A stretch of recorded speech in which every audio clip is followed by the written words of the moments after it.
Hello everyone. അപ്പോൾ നമ്മള് കഴിഞ്ഞ ക്ലാസ്സിൽ 5th ചാപ്റ്റർ ആണ് പറഞ്ഞു നിർത്തിയത്, എക്സ്ചേഞ്ച് ആൻഡ് മണി എന്ന് പറയുന്നത്.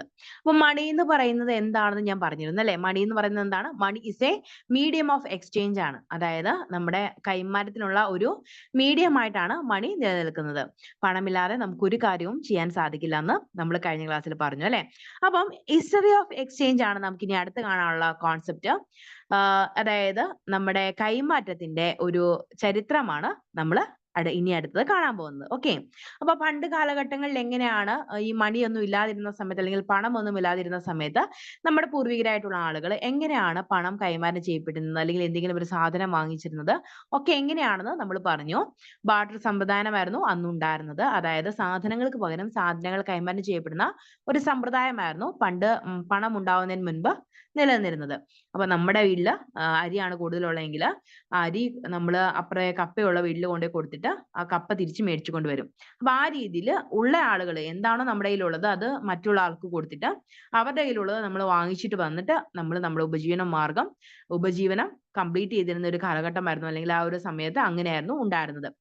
പിന്നീടാണ് നമ്മൾ കൈമാറ്റം ചെയ്യപ്പെടുന്ന വസ്തുക്കളുടെ മൂല്യത്തിനനുസരിച്ച് മാറ്റങ്ങൾ വന്നതുകൊണ്ട് ആ മൂല്യം പണമായിട്ട് കൊടുക്കാം എന്നുള്ള ചിന്തയിലേക്ക് എത്തുകയും പണം എന്ന് പറയുന്ന അല്ലെങ്കിൽ നാണയങ്ങൾ എന്ന് പറയുന്ന ഒരു കോൺസെപ്റ്റിലേക്ക് നമ്മുടെ സമൂഹം എത്തിപ്പെടുകയും ചെയ്തത്.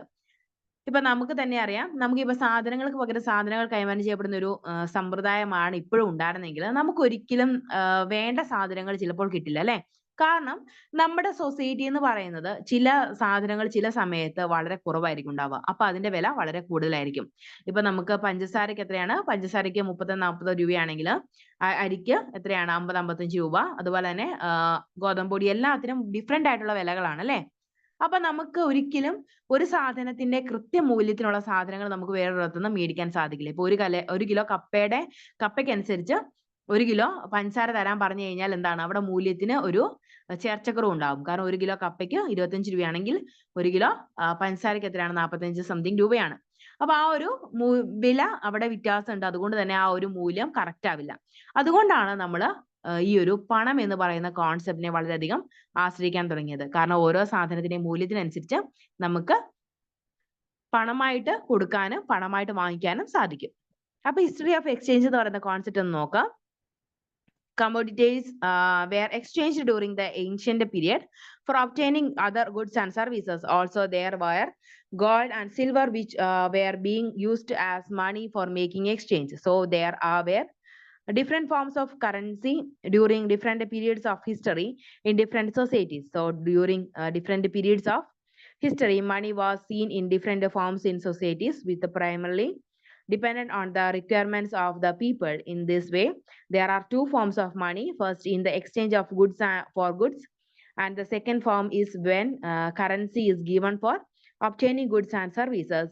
The commodity money has intrinsic value, and the paper money does not have any intrinsic value. In the barter system of exchange, goods were exchanged for obtaining other goods, and with the growth of human civilization, money had evolved in different stages. In the beginning, there was barter system of exchange in the which goods were exchanged for other goods, and money existed in the form of commodities. Thereafter, transactions were being made by using metallic money.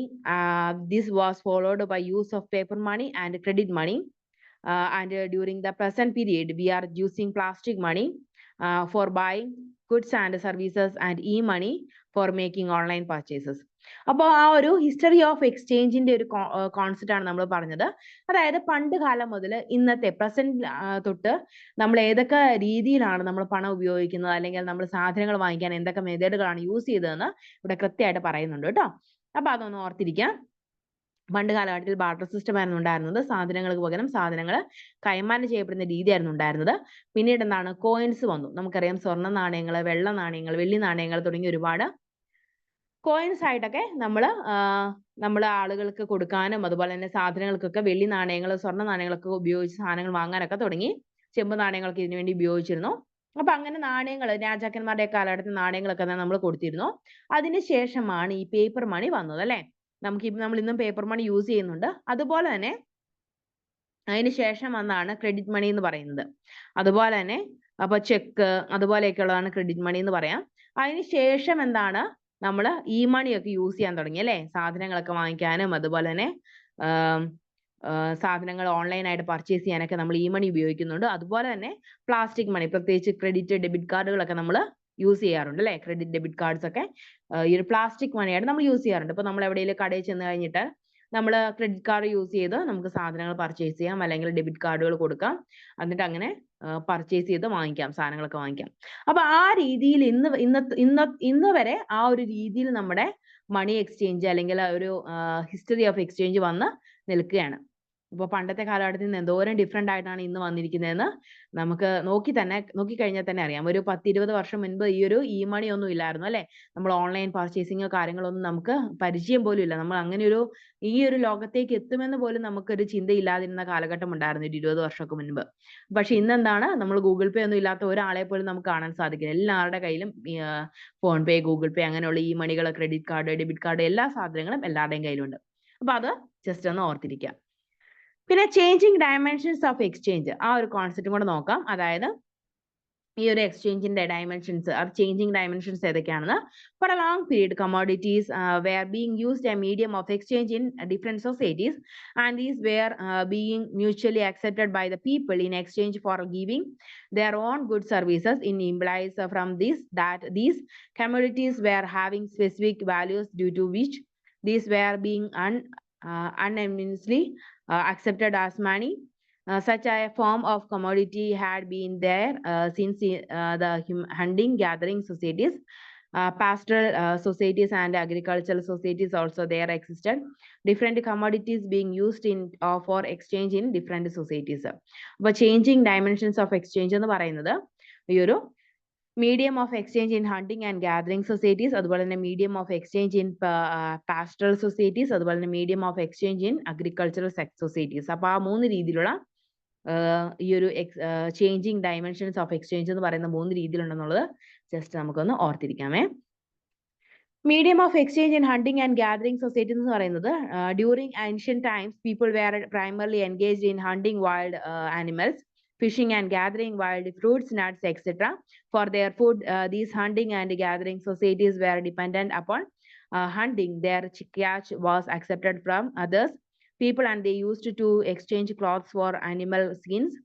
Such skins of the hunting animals used to be the first commodity money of the period. Along with the commodity money, roots and weeds were being used as foods and medicines. In a medium of exchange in pastoral societies എന്ന് പറയുന്നത് personal societies had a nomadic group of people who used to move around with their herd of domestic animals on which they were dependent for their food requirements. When in the ancient period there were transmissions from hunting gathering societies to personal society, there also came up a shift in the nature of the commodity money. Such changes had ranged from the earlier skin and fur of hunter animals to the cattle commodities. Although these commodities were very expensive, yet these used to be negotiable forms of commodity money. It was very easier to hand over the domestic animals, and in comparison to the skins fur of the hunted animals, these could be used for a relatively longer period of times as well live stocks. അപ്പോൾ medium of exchange in pasture societies എന്ന് പറയുന്നത് ഈ ഒരു concept ഓർത്താൽ മതി. നമുക്ക് എന്താണ് കന്നുകാലികളെയൊക്കെ കൈമാറ്റം ചെയ്യാൻ ഉപയോഗിച്ചിരുന്ന ഒരു കാലഘട്ടമൊക്കെ ഉണ്ടായിരുന്നു. അപ്പൊ അതുപോലെ തന്നെ ഈ ഒരു സ്ത്രീധനമായിട്ട് പോലും ആ ഒരു സമൂഹങ്ങളിലൊക്കെ ഈ ഒരു കന്നുകാലികളെ കൊടുക്കുന്നതൊക്കെ ആ ഒരു രീതിയിൽ കന്നുകാലികളെ കൊടുക്കുന്നതൊക്കെ സ്ഥിരം ഒരു കാഴ്ചയായിരുന്നു. ഇന്നാണെങ്കിൽ പോലും ചില ഗോത്രവർഗ്ഗക്കാരൊക്കെ അവരുടെ പെൺകുട്ടികളെ വിവാഹം കഴിപ്പിച്ചു വിടുമ്പോൾ അവര് സ്ത്രീധനമായിട്ട് കന്നുകാലികളെയാണ് കൊടുക്കുന്നത്, അതായത് പശുക്കളെയൊക്കെയാണ് കൊടുക്കുന്നത്. അതുപോലെ തന്നെ medium of exchange in agricultural societies എന്ന് പറയുന്ന കോൺസെപ്റ്റും കൂടി ഉണ്ട്.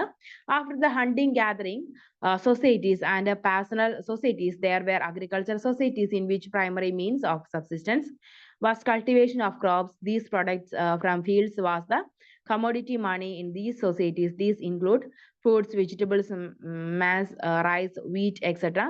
Also there were some animal foods which were being used as commodity money. Most of the exchanges were made by using commodity money, but currency was also there during this period for buying those goods, services which could not be bought by using commodity money in some rural areas.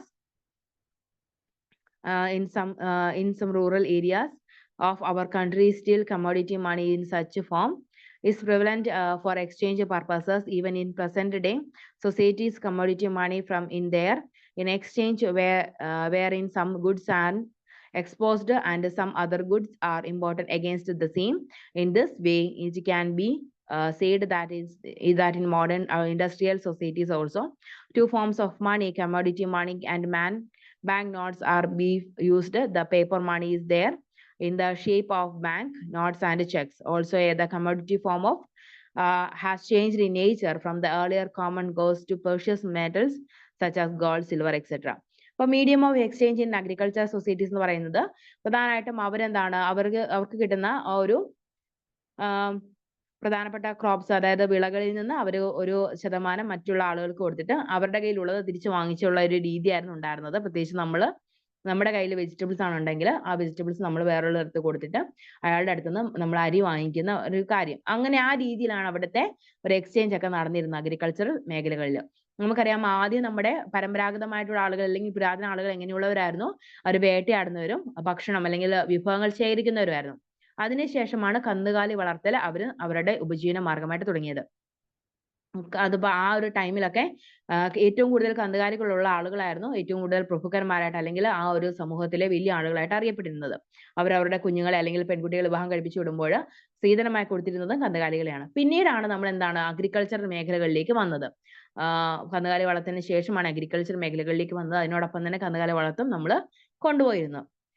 അപ്പൊ ആ ഒരു agriculture മേഖലയിലേക്ക് വന്നപ്പോൾ നമ്മൾ ഉൽപ്പാദിപ്പിക്കുന്ന സാധനങ്ങൾ മറ്റ് കൂടുതൽ ഉണ്ടെങ്കിൽ ആ ഓരോ കൂടുതലുള്ള സാധനങ്ങൾ മറ്റുള്ളവർക്ക് കൊടുത്തിട്ട് അവരുടെ കയ്യിൽ അവർ ഉൽപ്പാദിപ്പിക്കുന്ന സാധനങ്ങൾ നമ്മൾ വാങ്ങിക്കുകയാണ് ചെയ്തുകൊണ്ടിരുന്നത്. അപ്പൊ അത് അങ്ങനെയുള്ള സെക്ടറിൽ നിന്നാണ് പിന്നീട് ഒരു സാമ്രാജ്യങ്ങൾ അതുപോലെ തന്നെ രാജാക്കന്മാരെ കുടിലെടുക്കുകയും ഒരു എക്സ്ചേഞ്ചിന് വേണ്ടിയിട്ട് അല്ലെങ്കിൽ സാധനങ്ങൾ വാങ്ങിക്കാൻ വേണ്ടിയിട്ട് ഒരു നാണയങ്ങൾ അല്ലെങ്കിൽ മെറ്റൽ ആയിട്ടുള്ള മണി യൂസ് ചെയ്യാനായിട്ട് തുടങ്ങിയത്. പ്രത്യേകിച്ച് വെള്ളി നാണയങ്ങളാകാം, സ്വർണ്ണ നാണയങ്ങളാകാം, അല്ലെങ്കിൽ ചെമ്പ് നാണയങ്ങളാകാം. ഇങ്ങനെയുള്ള നാണയങ്ങൾ യൂസ് ചെയ്യാനായിട്ട് തുടങ്ങിയതൊക്കെ അതിനുശേഷമാണ്. ഓക്കെ, ഇനി modern forms of economic exchange എന്ന് പറയുന്ന കോൺസെപ്റ്റ് കൂടെ നമുക്കൊന്ന് നോക്കാം. നമ്മൾ ഇതുവരെ പറഞ്ഞത് എന്താണ്? ഒരു പുരാതന കാലഘട്ടത്തിലെ ഒരു എക്സ്ചേഞ്ചിങ് ആണ്, അല്ലെങ്കിൽ അവർ എങ്ങനെയാണ് സാധനങ്ങൾ വാങ്ങിച്ചിരുന്നത്, അതിനുവേണ്ടി അവർ കൊടുത്തിരുന്ന എക്സ്ചേഞ്ചിങ് മേഖലകളെയാണ് അല്ലെങ്കിൽ രൂപങ്ങളെയാണ് നമ്മൾ ഇത്രയും നേരം പറഞ്ഞത്. ഇനി മോഡേൺ ആയിട്ടുള്ള സൊസൈറ്റിയിൽ ഏതാണ് നമ്മൾ എക്സ്ചേഞ്ചിന് ഉപയോഗിക്കുന്നത് എന്നുള്ളത് ഒന്ന് നോക്കാം.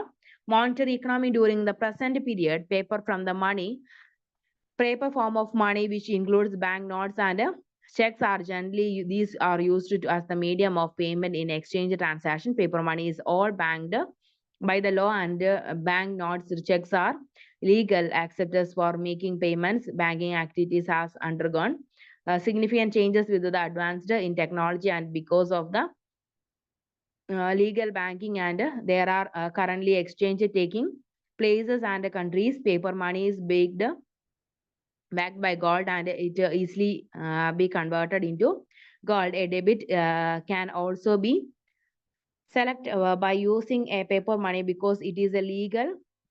Then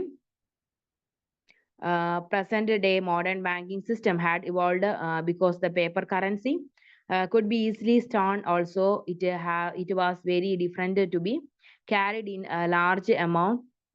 Due to these reasons, check had started to be and means of exchange, but despite its utility to being portable from form of money, checks could not take place of paper money. അപ്പം ഈ ഒരു modern forms of economic exchange എന്ന് പറയുമ്പോൾ നമ്മൾ കൃത്യമായിട്ട് ഓർത്തിരിക്കുക, നമ്മുടെ നാണയങ്ങൾക്ക് ശേഷം നമ്മൾ എന്താണ് ഉപയോഗിക്കാൻ തുടങ്ങിയത്? എക്സ്ചേഞ്ചിന് വേണ്ടിയിട്ട് പേപ്പർ മണിയാണ് യൂസ് ചെയ്യാൻ തുടങ്ങിയത്, അല്ലേ? റിസർവ് ബാങ്ക് ഒക്കെയാണ് നമുക്ക് ഈ ഒരു പേപ്പർ മണി ഒക്കെ പ്രൊഡ്യൂസ് ചെയ്യുന്നത്. അപ്പൊ ഈ പേപ്പർ മണിയാണ് നമ്മൾ ഇന്ന് കൂടുതലായിട്ട് സാധനങ്ങൾ വാങ്ങിക്കാൻ ഉപയോഗിക്കുന്നത്. അതിൻ്റെയോടൊപ്പം തന്നെ നമ്മൾ ചെക്കുകളൊക്കെ യൂസ് ചെയ്യാറുണ്ട്, അല്ലേ? നമ്മൾ വലിയ വലിയ ഇപ്പം എമൗണ്ടുകൾക്കാണ് നമ്മൾ ചെക്കുകൾ യൂസ് ചെയ്യുന്നത്. അല്ലെങ്കിൽ അല്ലാതെ നമ്മൾ എന്തെങ്കിലും ഒരു 5 രൂപയ്ക്കോ 20 രൂപയ്ക്കോ പച്ചക്കറി വാങ്ങിച്ചിട്ട് നമ്മൾ ആ ചെക്ക് കൊടുക്കാറില്ല, അല്ലേ? അപ്പോൾ ആ വലിയ വലിയ എമൗണ്ടുകളൊക്കെ നമ്മൾ ചെക്ക് ത്രൂ ആണ് നമ്മൾ പേയ്മെന്റ് ചെയ്യുന്നത്. അല്ലാതെ നമുക്ക് ഈ പേയ്മെന്റ് നടത്താൻ സാധിക്കും. അതുപോലെ തന്നെ ക്രെഡിറ്റ് ഡെബിറ്റ് കാർഡുകൾ ഉപയോഗിച്ച് നമുക്ക് പർച്ചേസ് ചെയ്യാൻ സാധിക്കും. ഇതെല്ലാം modern forms of economic exchange ആണ് കേട്ടോ. അതൊന്ന് ജസ്റ്റ് ഓർത്തിരിക്കുക. പിന്നെ there have been several significant developments in the modes of making payments in the present period. There is a widespread use of bank notes and checks, but a number of new modes of payments such as bills and online payments are being used in exchange transactions. With the development of digital payments such as online banking, mobile banking, e-banking, etc., a large number of transactions are now being made using these payments methods. These methods are called e-money, and there may be some sort of restrictions in such payments as regarded the upper limit of the amount, but paper money can be used for transactions of any amount. The online mode of payment is very easy and fast and being used increasingly. Besides these, plastic money in the form of debit credit cards is also in use of making payment in transactions. അപ്പം അതൊന്ന് ഓർക്കുക, debit credit കാർഡുകൾ നമ്മൾ ട്രാൻസാക്ഷൻസിനായിട്ട് ഉപയോഗിക്കുന്നുണ്ട്. അതുപോലെ തന്നെ ചെക്കുകൾ നമ്മൾ use ചെയ്യാറുണ്ട്. ചെക്കുകൾ എന്ന് പറഞ്ഞാൽ ബൾക്ക് ആയിട്ടുള്ള ഒരു മണി നമ്മൾ ട്രാൻസ്ഫർ ചെയ്യുന്നതിനാണ് ചെക്ക് നമ്മൾ യൂസ് ചെയ്യുന്നത്. നമ്മൾ ഫോർ എക്സാമ്പിൾ പറയുകയാണെങ്കിൽ നമ്മൾ ഒരു 25 ലക്ഷം രൂപയുടെ അല്ലെങ്കിൽ 20 ലക്ഷം രൂപയുടെ ഒരു ഫ്ലാറ്റ് വാങ്ങിക്കുകയാണെങ്കിൽ നമ്മൾ എന്താണ് ചെക്ക് കൊടുക്കാറുണ്ട് അല്ലേ? 10 ലക്ഷം രൂപയുടെ ചെക്ക്, 20 ലക്ഷം രൂപയുടെ ചെക്കൊക്കെ നമ്മൾ കൊടുക്കാറുണ്ട്. അപ്പൊ അങ്ങനെയുള്ള രീതിയിൽ നമുക്ക് ചെക്കുകൾ കൊടുത്ത് നമുക്ക് ഓരോ കാര്യങ്ങളൊക്കെ വാങ്ങിക്കാം. അതുപോലെ തന്നെ ഈ പേയ്മെന്റ്സ് നടത്താം. ഗൂഗിൾ പേ, ഫോൺ പേ തുടങ്ങിയ ഒരുപാട് ഈ മണിക്കുള്ള ഈ പേയ്മെന്റിനുള്ള ഓപ്ഷൻസ് നമ്മുടെ കയ്യിലുണ്ട്. അപ്പൊ അത് നമുക്ക് ചെയ്യാം. അപ്പൊ ആ രീതിയിൽ ഇന്നത്തെ ഒരു എക്സ്ചേഞ്ച് എന്ന് പറയുന്നത്, ഇക്കണോമിക് എക്സ്ചേഞ്ച് എന്ന് പറയുന്നത് ഈ ഒരു ഓൺലൈൻ പേയ്മെന്റ് വരെ ആയി എത്തി നിൽക്കുകയാണ്. അപ്പൊ നമുക്ക് ജോലി ചെയ്യുന്നുണ്ടെങ്കിൽ പോലും നമ്മൾ എന്താണ്, നമുക്ക് എങ്ങനെയാണ് കാശ് കിട്ടുന്നത്? പണ്ടൊക്കെ നമുക്ക് ഒരു കവറിന്റെ അകത്ത് നമ്മുടെ സാലറി എഴുതി നമുക്ക് ഇങ്ങനെ ഇട്ട് തരുമായിരുന്നു, പേരും സാലറി ഒക്കെ എഴുതി. ഇപ്പൊ നമുക്ക് എങ്ങനെയാ ചെയ്യുന്നത്? നമുക്ക് നമ്മുടെ അക്കൗണ്ടിലേക്ക് നേരിട്ട് ക്രെഡിറ്റ് ആവുകയാണ് ചെയ്യുന്ന ഒരു എമൗണ്ട്. അപ്പൊ അതിൽ നിന്ന് നമ്മൾ ഈ പേയ്മെന്റ് വഴിയാണ് ഓരോ ഇടപാടുകൾ ഇപ്പൊ നടത്തുന്നത് അല്ലെ? ഗൂഗിൾ പേ വഴിയായിരിക്കും മിക്കവാറും ആളുകൾ ഇടപാടുകൾ നടത്തുന്നത്. ആരും കാശ് പോയി ബാങ്കിൽ നിന്ന് എടുത്ത് ഉപയോഗിക്കേണ്ട ഒരു ആവശ്യം വരാറില്ല. അപ്പൊ അതെന്താന്ന് വെച്ച് കഴിഞ്ഞാൽ അതിന് നല്ല എഫക്ട്സ് ഉണ്ട്, അതുപോലെ തന്നെ ബാഡ് എഫക്ട്സും ഉണ്ട്. കാരണം നമ്മുടെ കയ്യിൽ പണം ഇല്ലാത്തത് കൊണ്ട്, കയ്യിൽ പണം കിട്ടാത്തത് കൊണ്ട് നമ്മൾ ചിലവാക്കുന്ന തുക എത്രയാണെന്ന് നമുക്ക് ഐഡന്റിഫൈ ചെയ്യാൻ സാധിക്കാതെ വരും. ഫോർ എക്സാമ്പിൾ പറയുകയാണെങ്കിൽ നമ്മൾ ഫോണിൽ നമ്മൾ ഗൂഗിൾ പേ വഴിയാണ് നമ്മൾ നമ്മുടെ വീട്ടിലേക്കുള്ള പർച്ചേസും കാര്യങ്ങളൊക്കെ ചെയ്യുന്നതെങ്കിൽ നമ്മൾ ഓരോ സാധനങ്ങൾ ഇങ്ങനെ മേടിച്ചുകൊണ്ടിരിക്കുമ്പോൾ അത് എത്രത്തോളം രൂപയിലാണ് നമ്മൾ മേടിച്ചത് തുടങ്ങിയ കാര്യങ്ങളൊന്നും നമുക്ക് കൃത്യമായിട്ടുള്ള ഒരു കണക്കില്ലാതെയായി പോകും. പക്ഷെ നമുക്ക് ആ ഒരു സമയത്ത് കയ്യിലാണ് കാശ് കിട്ടുന്നതെങ്കിൽ നമ്മുടെ കയ്യിൽ ഒരു 2000-3000 രൂപ നമ്മുടെ പേഴ്സിൽ എടുത്ത് വെച്ചിട്ട് ആ കാശ് വെച്ചാണ് നമ്മൾ പർച്ചേസിങ് നടത്തുന്നതെങ്കിൽ കാശ് തീർന്നു പോകുന്നത് നമുക്ക് കാണാൻ സാധിക്കും അല്ലെ? 3000 രൂപയാണെങ്കിൽ 3000 രൂപ എപ്പോഴാണ് തീരുന്നതെന്ന് നമുക്ക് മനസ്സിലാക്കാൻ സാധിക്കും. അപ്പൊ എന്താണ്, നമ്മൾ ഇപ്പൊ 2000 രൂപയെ കയ്യിലുള്ളൂ, അല്ലെങ്കിൽ 1000 രൂപ 500 രൂപയെ കയ്യിലുള്ളൂ, ഇനിയപ്പം പർച്ചേസിങ് വളരെ കുറയ്ക്കണം എന്നുള്ളൊരു തീരുമാനം നമുക്ക് എടുക്കാനായിട്ട് അങ്ങനെ കയ്യിൽ മണിയുള്ളപ്പോൾ നമുക്ക് പറ്റും. പക്ഷെ ഫോണിൽ ഒക്കെ നമ്മളിങ്ങനെ പേയ്മെന്റ് നടത്തുമ്പോൾ എത്ര രൂപ നമ്മുടെ കയ്യിലുണ്ട് എന്നുള്ള കാര്യമൊന്നും നമുക്ക് വലിയ ബോധഡ് ആയിരിക്കില്ല നമ്മൾ. അതുപോലെ തന്നെ ഇത്ര എമൗണ്ട് ഞാൻ പർച്ചേസിങ്ങിനായിട്ട് മാറ്റി വെച്ചിട്ടുള്ളൂ, അത്ര എമൗണ്ട് കൂടുതൽ പോകുന്നുണ്ടോ എന്നൊന്നും നമുക്ക് ചിലപ്പോൾ കണക്ക് കൂട്ടാനായിട്ട് പറ്റാതെ വരും. അപ്പൊ അതൊക്കെ ഒന്ന് ജസ്റ്റ് ഓർത്തിരിക്കാം. ഇനി ഫങ്ഷൻസ് ഓഫ് മണി ആണ് നമ്മൾ പഠിക്കാൻ പോകുന്നത്. ഫങ്ഷൻസ് ഓഫ് മണി, മണിയുടെ ഫങ്ഷൻസ് ഏതൊക്കെയാണെന്ന്. അപ്പോൾ money can be used as the medium in completing exchange transactions involving goods, services and other transactions. Money is a medium of exchange, a measure of value, a store of value, and the standard, and anyone in possession of money carries in value.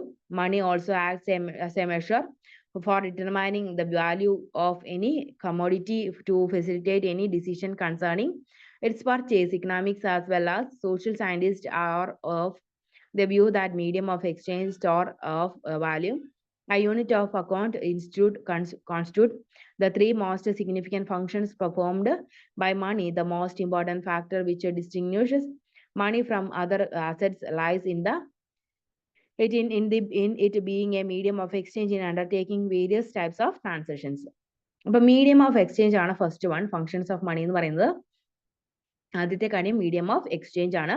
The most important role played by money is with respect to it being a medium of exchange, which means that is the received in exchange for giving some goods, services.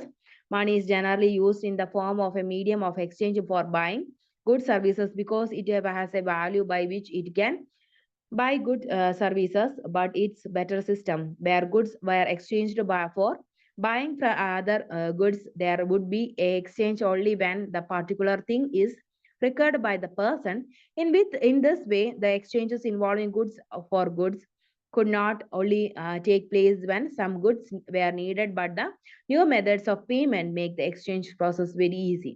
അപ്പൊ medium of exchange ആയിട്ട് നമ്മൾ കണക്കാക്കുന്നത് എന്താണ്? മണീനെയാണ്. അത് function of മണിയുടെയാണ്. അപ്പൊ മണിയുടെ ഒരു function ആയിട്ട് നമുക്ക് പറയാൻ പറ്റുന്നത് എന്താണ്? മീഡിയം ഓഫ് എക്സ്ചേഞ്ച് ആണ്. അതായത് നമുക്ക് പണ്ട് കാലഘട്ടത്തിൽ ബാർട്ടർ സിസ്റ്റം ആയിരുന്നപ്പോൾ നമ്മുടെ വസ്തുക്കളുടെ മൂല്യം നമുക്ക് അറിയാൻ പാടില്ലാത്ത ഒരു അവസ്ഥ ഉണ്ടായിരുന്നു. കാരണം നമ്മുടെ സാധനങ്ങൾക്ക് വില കൂടുകയും കുറയുകയും ചെയ്യുന്നത് എന്താണ്? നമ്മുടെ സൊസൈറ്റിയിൽ അല്ലെങ്കിൽ നമ്മുടെ സമൂഹത്തിലുള്ള അതിന്റെ അവൈലബിലിറ്റി അനുസരിച്ചാണ്. ഇപ്പൊ അരി കൂടുതലാണെങ്കിൽ അരിയുടെ വില കുറയും. അപ്പൊ അതുപോലെ തന്നെ പച്ചക്കറി കുറവാണെങ്കിൽ പച്ചക്കറിയുടെ വിലയും കൂടും. അപ്പൊ ഇത്തരത്തില് നമ്മുടെ സാധനങ്ങളുടെ ലഭ്യത കുറവാണെങ്കിൽ അതിന്റെ വില കൂടാനായിട്ട് സാധ്യതയുണ്ട്. അതുപോലെ തന്നെയാണ് നമുക്കിപ്പം നമ്മുടെ സവാളയുടെ ഒക്കെ വില ഒരുപാട് കൂടി നിന്നൊരു സമയം ഉണ്ടായിരുന്നു അല്ലേ? അതുപോലെ തക്കാളിയുടെ ഒക്കെ വില ഒരുപാട് കൂടി നിന്ന സമയം ഉണ്ടായിരുന്നു. അപ്പൊ എന്തെങ്കിലും ഒരു ഈ ഒരു തക്കാളിയിലെ ചെടികളെ ബാധിക്കുന്ന എന്തെങ്കിലും അസുഖങ്ങളോ അല്ലെങ്കിൽ വെള്ളപ്പൊക്കവും അങ്ങനെയുള്ള എന്തെങ്കിലും പ്രശ്നങ്ങളൊക്കെ വരുമ്പോൾ തക്കാളി കിട്ടാനില്ലെങ്കിൽ ആ ഒരു തക്കാളിയുടെയും അല്ലെങ്കിൽ ആ ഒരു ഉള്ളിയുടെ ഒക്കെ വില വളരെയധികം കൂടും. അപ്പൊ അങ്ങനെയുള്ള ടൈമിൽ നമുക്ക് സാധനങ്ങളുടെ വില വളരെയധികം കൂടുതലായിരിക്കും. പക്ഷേ നമ്മൾ ബാർട്ടർ സിസ്റ്റം അനുസരിച്ച് നോക്കുകയാണെങ്കിൽ ഈ 1 കിലോ തക്കാളിക്ക് 1 കിലോ അരി കൊടുത്താൽ 1 കിലോ തക്കാളി തരണം എന്നുള്ള ഒരു കോൺസെപ്റ്റ് ആയിരിക്കും അന്ന് നിലനിന്നിരുന്നത്. അപ്പൊ അത് ഭയങ്കര അധികം ബുദ്ധിമുട്ടുള്ള ഒരു കാര്യമായിരുന്നു. അതൊരിക്കലും അംഗീകരിച്ചു കൊടുക്കാൻ പറ്റാത്തത് കൊണ്ടാണ് നമ്മൾ മീഡിയം ആയിട്ട് അല്ലെങ്കിൽ എക്സ്ചേഞ്ചിന്റെ ഒരു മീഡിയം ആയിട്ട് നമ്മൾ പണത്തെ ഏർപ്പെടുത്താൻ തുടങ്ങിയത്. ഓക്കെ, മനസ്സിലായല്ലോ അല്ലെ? അപ്പൊ അത് ഭയങ്കര ആ ഒരു മണീനെ നമ്മൾ എക്സ്ചേഞ്ച് ചെയ്യാനുള്ള ഒരു മീഡിയം ആയിട്ട് ഉപയോഗിച്ചപ്പോൾ നമ്മുടെ ആ ഒരു പണത്തിന്റെ ഇടപാട് അല്ലെങ്കിൽ സാധനങ്ങൾ വാങ്ങിക്കാനും കൊടുക്കാനും ഒക്കെ വളരെയധികം ഈസി ആയിട്ട് അത് കാണപ്പെട്ടു. അതുപോലെ നമുക്ക് ചില കമ്പോളങ്ങൾ രൂപപ്പെടാനും ആ കമ്പോളത്തിൽ ചെന്ന് നമുക്ക് ആവശ്യമുള്ള സാധനങ്ങൾ വാങ്ങിക്കാനും ഒക്കെ നമുക്കൊരു അവസരം ഉണ്ടായതും ഈ ഒരു എക്സ്ചേഞ്ച് ചെയ്യാനുള്ള ഒരു മീഡിയം ആയിട്ട് മണി മാറിയത് കൊണ്ടാണ്. അല്ലെങ്കിൽ എന്താണ്, ആളുകളുടെ വീട്ടിൽ പോയൊക്കെ നമ്മൾ സാധനങ്ങൾ ഇങ്ങനെ വാങ്ങിക്കേണ്ടി വന്നേനെ. ഒരുപാട് സ്ഥലത്ത് കയറി ഇറങ്ങി നമ്മൾ സാധനങ്ങൾ വാങ്ങിക്കേണ്ടി വന്നേനെ. അപ്പൊ അതൊരു നല്ല കാര്യമാണ്. പിന്നെ സ്റ്റോർ ഓഫ് വാല്യൂ എന്ന് പറയുന്ന ഒരു കോൺസെപ്റ്റും കൂടി ഉണ്ട്. Money has a value by which can be pressure can purchase goods and services. This purchasing power of money can be stored for making future transactions. Anyone in process of some money does not spend immediately for making purchases, but he can keep a part of it for making future transactions. Generally, people save a part of their earnings and keep it in their bank accounts for its use in case of any emergency. So money is a medium of storing value and purchasing power. It can be argued here that commodities also can be stored and its value can be preserved for making future transitions. Then money is not the only thing which is a store of value.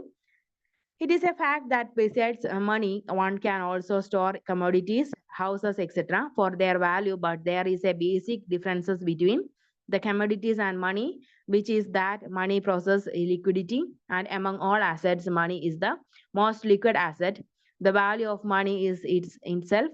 It does not need to be converted into another thing for knowing its value.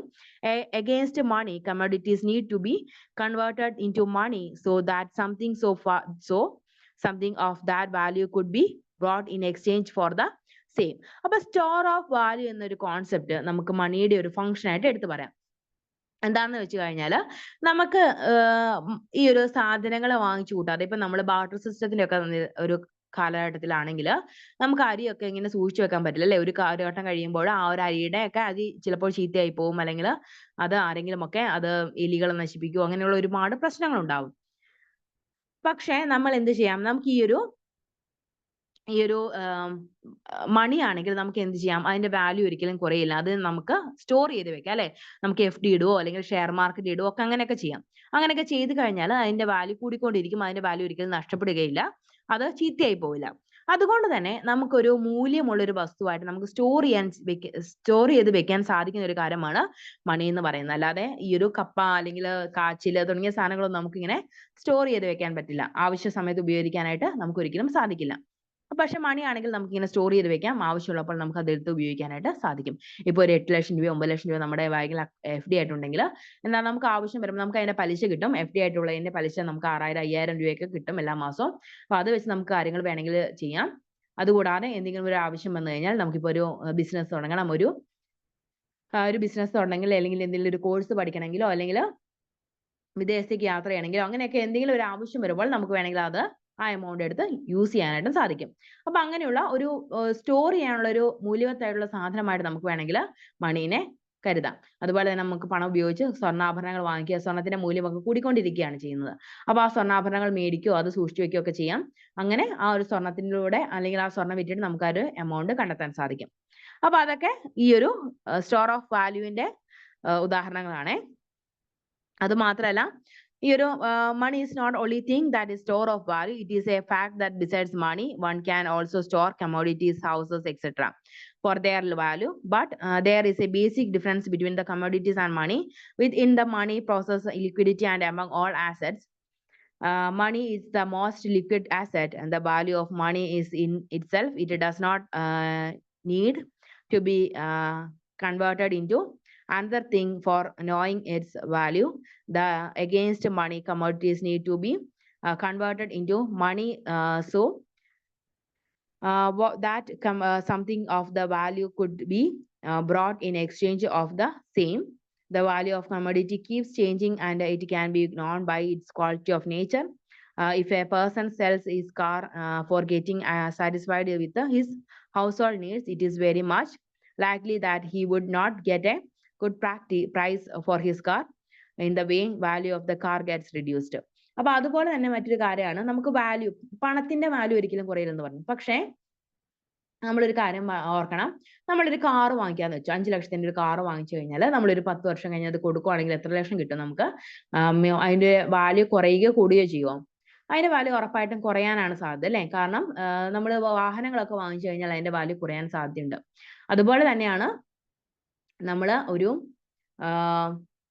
അതുപോലെ തന്നെ നമ്മൾ എന്തെങ്കിലും ഒരു സാധനങ്ങൾ വാങ്ങിക്കുകയാണെങ്കിൽ, car അല്ലെങ്കിൽ motor cycle, bike തുടങ്ങിയ സാധനങ്ങളൊക്കെ വാങ്ങിക്കുകയാണെങ്കിൽ അതിന്റെ ഈ 3 ലക്ഷം രൂപ കൊടുത്താണ് നമ്മൾ ഒരു ബൈക്ക് വാങ്ങിക്കുന്നതെങ്കിൽ അത് കൊടുക്കുമ്പോൾ എത്ര ലക്ഷം കിട്ടുള്ളൂ? ഒരു 1.5 ഒക്കെ കിട്ടിയാലായി. അപ്പൊ ആ രീതിയിൽ അതിന്റെ വാല്യൂ കുറഞ്ഞുകൊണ്ടിരിക്കും. പക്ഷെ പണത്തിന്റെ വാല്യൂ കുറയില്ല. നമ്മൾ FD ആയിട്ടോ വല്ലതും ഇടുവാണെങ്കിൽ അല്ലെങ്കിൽ മ്യൂച്വൽ ഫണ്ടിലൊക്കെ ഇടുവാണെങ്കിൽ ഒക്കെ SIP ലൊക്കെ ഇടുവാണെങ്കിൽ ആ ഒരു രീതിയിൽ അതിന്റെ വാല്യൂ ആ രീതിയിൽ തന്നെ നിലനിൽക്കുകയും ഒരിക്കലും കുറയാനായിട്ട് ഇടവരില്ല. അപ്പൊ അതൊന്ന് നോക്കാം. പിന്നെ യൂണിറ്റ് ഓഫ് അക്കൗണ്ട് എന്ന് പറഞ്ഞൊരു കോൺസെപ്റ്റും കൂടി ഉണ്ട്. In the barter system involves exchange of goods over goods. This is no measure for value, but money functions as the unit of account with which one can measure the value of the commodities exchanged. If they say that wheat is available in the market at the rate of 25 per kilogram and rice is available for 75 per kg, then it can be started the price in 3 times costlier than wheat. So with the help of money, we can know the comparative values of wheat and rice on it. The other words, we can measure the value of wheat and rice in terms of the monetary value of these two commodities. Therefore, money as a unit of account can be used to compare prices of different commodities, and their values are measured on the basis of money. അപ്പം ആ ഒരു concept ഓർത്തിരിക്കാം. Unit of account എന്ന് പറയുന്ന കോൺസെപ്റ്റിൽ നമുക്കിപ്പോൾ ഒരു kilogram ഗോതമ്പിന്റെ വില 25 രൂപയാണെങ്കിൽ 1 kilogram അരിയുടെ വില 75 രൂപയായിരിക്കും. അപ്പൊ ആ രീതിയിൽ നോക്കുമ്പോൾ അരിക്ക് എന്താണ് ഗോതമ്പിനേക്കാൾ 3 മടങ്ങ് വില അധികമാണ്. പക്ഷേ നമ്മൾ ഈ ഒരു ബാർട്ടർ സിസ്റ്റം ആണെങ്കിൽ എന്താണ് സംഭവിക്കുക? 1 കിലോഗ്രാം ഗോതമ്പിന് 1 കിലോഗ്രാം അരി ആയിട്ടാണ് അവര് തുലനം ചെയ്യുക. കാരണം എത്ര സാധനം കൊടുക്കുന്നു അത്രയും അധികം തിരിച്ചു കിട്ടണം, അത്രയും അളവിൽ തിരിച്ചു കിട്ടണം എന്നൊരു കോൺസെപ്റ്റ് ആണ് ബാർട്ടർ സിസ്റ്റത്തിലുള്ളത്. പക്ഷെ ഇപ്പൊ നമുക്കറിയാം നമ്മുടെ ഓരോ സാധനത്തിന്റെയും വില നിർണ്ണയിക്കുന്നത് അതിന്റെ മൂല്യം അനുസരിച്ചാണ്, അല്ലെങ്കിൽ അതിന്റെ അവൈലബിലിറ്റി അനുസരിച്ചാണെന്ന്. അപ്പൊ എന്താണ്, ഗോതമ്പ് കൂടുതൽ ഉണ്ടപ്പോൾ ഗോതമ്പിന് 25 രൂപയും അതുപോലെ തന്നെ അരി കുറവാകുമ്പോൾ അരിക്ക് 75 രൂപയും ഒക്കെ ആയിരിക്കും നമ്മുടെ സാധനങ്ങൾ മേടിക്കാനായിട്ട് ഉണ്ടാവുക, അവൈലബിലിറ്റി ഉണ്ടാവുക. അപ്പൊ ആ ഒരു കോൺസെപ്റ്റ് ഓർത്തിരിക്കുക. അതുപോലെ തന്നെ ഈ ഒരു അരിയും ഗോതമ്പും ഒക്കെ നമുക്ക് അതിന്റെ വാല്യൂ നിർണ്ണയിക്കുന്നതിന് മണി ഒരു പ്രധാനപ്പെട്ട യൂണിറ്റ് ആയിട്ട് നിലനിൽക്കുന്നുണ്ട്. അപ്പൊ അതും വളരെയധികം ശ്രദ്ധിക്കുന്ന ഒരു ഫംഗ്ഷൻ ആണ്. മണിയുടെ ഒരു ഫംഗ്ഷൻ തന്നെയാണ്. നമ്മുടെ സാധനങ്ങളുടെ മൂല്യം നിർണ്ണയിക്കുന്നതിന് ഒരു യൂണിറ്റ് ആയിട്ട് മണി നിലനിൽക്കുന്നു. ഇപ്പം നമ്മൾ പല കാറുകളുടെ വില പലതായിരിക്കും. 8 ലക്ഷത്തിന്റെ കാറുണ്ട്, 5 ലക്ഷത്തിന്റെ കാറുണ്ട്, 10 ലക്ഷത്തിന്റെ 15 ലക്ഷത്തിന്റെ ഒക്കെ കാറുകളുണ്ട്. അപ്പൊ ആ കാറുകളുടെ വിലയ്ക്ക് അനുസരിച്ച് അതിന്റെ മൂല്യം നമുക്ക് നിർണ്ണയിക്കാൻ സാധിക്കും. അപ്പൊ എന്താണ് ആ ഒരു മൂല്യത്തിനെ അല്ലെങ്കിൽ ആ ഒരു സാധനത്തിന്റെ മൂല്യത്തിനെ നമ്മൾ ആ ഒരു മണി എന്ന് പറയുന്ന യൂണിറ്റ് അനുസരിച്ചാണ് കണക്കാക്കുന്നത്. അപ്പൊ ആ ഒരു കോൺസെപ്റ്റും കൂടെ മനസ്സിലാക്കിയിരിക്കുക. പിന്നെ മണി ആൻഡ് ലെജിറ്റിമേഷൻ എന്ന് പറയുന്ന ഒരു കോൺസെപ്റ്റ് ഉണ്ട്. അതായത് അംഗീകൃത ബ്ലാക്ക് മണി എന്നൊക്കെ നമ്മൾ കേൾക്കാറുണ്ട് അല്ലെ. ബ്ലാക്ക് മണി എന്താണ്? അംഗീകൃതമല്ലാത്ത രീതിയിൽ സമ്പാദിക്കപ്പെടുന്ന മണിയെയാണ് ബ്ലാക്ക് മണി എന്ന് നമ്മൾ പറയുന്നത്. വൈറ്റ് മണി അങ്ങനെയുള്ള ഒരുപാട് നമ്മൾ പേരുകൾ ചൊല്ലി വിളിക്കാറുണ്ട് ഓരോന്നും. അതുപോലെ തന്നെ കുഴൽ പണം എന്നൊക്കെ നമ്മൾ പറയാറുണ്ട് അല്ലെ. അപ്പൊ ഇതൊക്കെ എന്താണ്? ഈ ഒരു മണി എന്ന് പറയുന്നത് ശരിക്കും പറഞ്ഞാൽ അത് നമ്മുടെ നിയമവുമായിട്ട് ബന്ധപ്പെട്ട് നിൽക്കുന്നത് തന്നെയാണ്. കാരണം നിയമാനുസൃതമായിട്ട് പണം സമ്പാദിക്കാനുള്ള അവകാശം നമ്മുടെ ഇന്ത്യയിൽ ഏതൊരു പൗരനും ഉണ്ട്. അല്ലാതെ ബ്ലാക്ക് മണി അല്ലെങ്കിൽ അനധികൃതമായിട്ടുള്ള പണം സമ്പാദിക്കാൻ യാതൊരു ആൾക്കും ഒരു അവകാശവുമില്ല. അപ്പൊ അതിനെക്കുറിച്ച് കൃത്യമായിട്ട് നമ്മുടെ തന്നെ ഭരണഘടനകളിൽ പറയുന്നുണ്ട്. അപ്പം ഈ ഒരു മണി ആൻഡ് ലെജിറ്റിമേഷൻ എന്ന് പറയുന്ന കോൺസെപ്റ്റും നമ്മളൊന്ന് പഠിച്ചിരിക്കണം. കാരണം നമ്മുടെ കയ്യിൽ എത്ര മണിയുണ്ടോ അല്ലെങ്കിൽ എത്ര നമ്മുടെ കയ്യിൽ കാശുണ്ടോ അല്ലെങ്കിൽ ആ ഒരു കാശ് കിട്ടുന്ന സ്രോതസ് നമ്മൾ ഒന്ന് വ്യക്തമാക്കണം. ഫോർ എക്സാമ്പിൾ ഇപ്പം കല്യാണം കഴിഞ്ഞ് പോയൊരു പെൺകുട്ടിയാണെങ്കിൽ അവളുടെ അക്കൗണ്ടിൽ ഒരു 7-8 ലക്ഷം രൂപയുണ്ടെങ്കിൽ ആ ഒരു എമൗണ്ട് എവിടുന്നാ വന്നതെന്ന് ചോദ്യം വന്നു കഴിഞ്ഞാൽ അതിന്റെ പ്രൂഫായിട്ട് നമ്മളൊരു കാര്യം കാണിക്കണം. അല്ലെങ്കിൽ എൻ്റെ അച്ഛൻ എനിക്ക് തന്നതാണ്, കല്യാണം കഴിഞ്ഞപ്പോൾ എൻ്റെ പേരിലേക്ക് അക്കൗണ്ടിലേക്ക് ഇട്ട് തന്നതാണെന്നുള്ള ഒരു പ്രൂഫ് നമുക്ക് കാണിക്കാം. അപ്പൊ അത് മാത്രമാണ് ഒരു മാർഗം. അല്ലെങ്കിൽ നമുക്ക് അനധികൃതമായിട്ടുള്ള മണി നമുക്ക് അതിന്റെ സ്രോതസ് കാണിക്കേണ്ട ഒരു ആവശ്യമില്ല. സോഴ്സ് ഓഫ് എന്ന് പറയുന്ന ഒരു കോൺസെപ്റ്റ് നമുക്ക് നമ്മുടെ എമൗണ്ട് കൂടുതലാണെങ്കിൽ അല്ലെങ്കിൽ നമുക്ക് ട്രാൻസാക്ഷൻ വഴി നമ്മുടെ അക്കൗണ്ടിലേക്ക് കൂടുതൽ പണം കിട്ടുന്നുണ്ടെങ്കിൽ അതിന്റെയൊക്കെ കാരണം കാണിക്കേണ്ടി വരും. But different forms of money can be used as medium of exchange. The question whether e-money is the money or not, even when it surveys the three basic functions of money, can be made clear by stating that while all forms of money can be the medium of exchange, but not all means of exchange are necessarily money. So not all means of exchange are necessarily money. So we need to know what constitute money, and for doing so we should define the term money beyond this economic aspects. And here comes the legal aspects of money. There is a difference between money being a medium of exchange and the legally accepted money. Although e-money does act as a means of exchange, but it is not legally accepted money because it does not carry any legal backing in India. Despite this, a large number of transactions take place by using e-money, which depends mainly on an agreement between the practices in exchange. The currency notes crucially by government carry a specific value. The government makes it legal for exchange transactions, and therefore it is known as a legal tender. Everyone is obligated to accept the payment, and also it can be used to repay debts from banks, financial institutions. But for repayment of debts, there can be a limit as regards acceptance the value of currency in our country. Earlier, we had a limit of ₹25, the acceptance repayments against a debit in the form of value of coins of 25 paisa. Legally available circulations of coin of 25 paisa for below, and now people may refuse to accept these because the coin carrying value of 25 paisa for below have no legal backing now. അപ്പം ആ ഒരു concept ഓർക്കുക. നമ്മൾ കാണുന്ന അല്ലെങ്കിൽ നമ്മളുടെ കയ്യിലുള്ള എമൗണ്ടിന് കൃത്യമായിട്ടുള്ള സ്രോതസ് ഏതാണെന്ന് നമ്മൾ മനസ്സിലാക്കിയിരിക്കണം. അതുപോലെ അമിതമായിട്ടുള്ള ട്രാൻസാക്ഷൻസും കാര്യങ്ങളും നമ്മുടെ അക്കൗണ്ടിൽ ഉണ്ടെങ്കിൽ അതിനെതിരെ ചിലപ്പോൾ നിയമപരമായിട്ടുള്ള നടപടികൾ ഉണ്ടാവാൻ സാധ്യതയുണ്ട്. അതുകൂടാതെ നമ്മൾക്ക് എമൗണ്ട് ഇപ്പം നമ്മൾ നമ്മുടെ നിയമപരമായിട്ടാണ് നമ്മൾ പണം സമ്പാദിക്കുന്നതെങ്കിൽ ആ ഒരു പണത്തിന് യാതൊരു അവകാശവും ഉന്നയിക്കാൻ ആർക്കും അധികാരമില്ല. അപ്പൊ ആ ഒരു എമൗണ്ട് നമ്മുടെ അക്കൗണ്ടിൽ ഭദ്രമായിട്ട് ഇരിക്കുകയും ചെയ്യും കേട്ടോ. പിന്നെ വരുന്നതാണ് define money in your own words. അങ്ങനെ ഒരു ക്വസ്റ്റ്യൻ ഇതിൽ നിന്ന് വരാൻ സാധ്യതയുണ്ട്. അപ്പൊ ഇനി നമുക്ക് ഇതിന്റെ ക്വസ്റ്റ്യൻ ആൻസേഴ്സ് ഒന്ന് ഡിസ്കസ് ചെയ്യാം. പ്രധാനപ്പെട്ട ക്വസ്റ്റ്യൻ ആൻസേഴ്സ് വരാൻ സാധ്യതയുള്ളത്. Define money in your own words, അങ്ങനെ ഒരു ക്വസ്റ്റ്യൻ വന്നിട്ടുണ്ട്. മണി എന്ന് വെച്ചാൽ എന്താണ്? നമ്മൾ കുറേ കാര്യങ്ങൾ പറഞ്ഞു അല്ലെ. മണി എന്ന് പറയുന്നത് മീഡിയം ഓഫ് എക്സ്ചേഞ്ച് ആണ് മണി എന്ന് പറയുന്നത്. അതുപോലെ തന്നെ പണ്ട് കാലഘട്ടം മുതൽ ഇന്ന് വരെ നമ്മൾ മണി എക്സ്ചേഞ്ച് ആയിട്ട് അല്ലെങ്കിൽ എക്സ്ചേഞ്ചിങ് ഇക്കണോമി ആയിട്ട് നമ്മൾ ഒരുപാട് കാര്യങ്ങൾ യൂസ് ചെയ്തിട്ടുണ്ട്. ബാർട്ടർ സിസ്റ്റത്തിലൂടെ സാധനങ്ങൾക്ക് പകരം സാധനങ്ങൾ കൈമാറ്റം ചെയ്യപ്പെട്ടിട്ടുണ്ട്. അതുപോലെ തന്നെ കോയിൻസ്, വെള്ളി നാണയങ്ങൾ, സ്വർണ്ണ നാണയങ്ങൾ, ചെമ്പ് നാണയങ്ങൾ ഉപയോഗിച്ച് നമ്മൾ കൈമാറ്റങ്ങൾ നടത്തിയിട്ടുണ്ട്. അതുപോലെ തന്നെ നമ്മൾ പിന്നീട് പേപ്പർ കറൻസി യൂസ് ചെയ്തിട്ടുണ്ട്, ചെക്കുകൾ യൂസ് ചെയ്തിട്ടുണ്ട്, അതുപോലെ തന്നെ ഈ മണി യൂസ് ചെയ്തിട്ടുണ്ട്, പ്ലാസ്റ്റിക് മണി യൂസ് ചെയ്തിട്ടുണ്ട്. അങ്ങനെ ഒരുപാട് കാര്യങ്ങൾ നമുക്ക് വേണമെങ്കിൽ പറയാം. പിന്നെ വന്നിട്ടുള്ള ഒരു ക്വസ്റ്റ്യൻ ആണ്, write a short note on the present day form of money monetary economy. അപ്പൊ നമ്മൾ ഇന്ന് ഉപയോഗിക്കുന്ന കുറച്ച് മണി മെത്തേഡ്സ് അല്ലെങ്കിൽ എക്സ്ചേഞ്ച് ചെയ്യാനായിട്ട് ഉപയോഗിക്കുന്ന കുറച്ച് മാർഗങ്ങൾ എന്താണെന്ന് നമുക്ക് വേണമെങ്കിൽ എഴുതാം. ഈ മണിയും അല്ലെങ്കിൽ ഈ ഒരു പ്ലാസ്റ്റിക് മണിയൊക്കെ നമ്മൾ യൂസ് ചെയ്യാറുണ്ട് അല്ലെ കൂടുതലായിട്ട്. അപ്പൊ അത് വേണമെങ്കിൽ നമുക്ക് എഴുതാം. അപ്പൊ ആ കോൺസെപ്റ്റുകളൊക്കെ നമുക്ക് വെച്ചിട്ട് എക്സാമിന് എഴുതാൻ പറ്റും. പിന്നെ അപ്പൊ അങ്ങനെയുള്ള കുറച്ച് കാര്യങ്ങൾ. പിന്നെ describe how exchange was taking place, hunting and gathering societies and agriculture societies.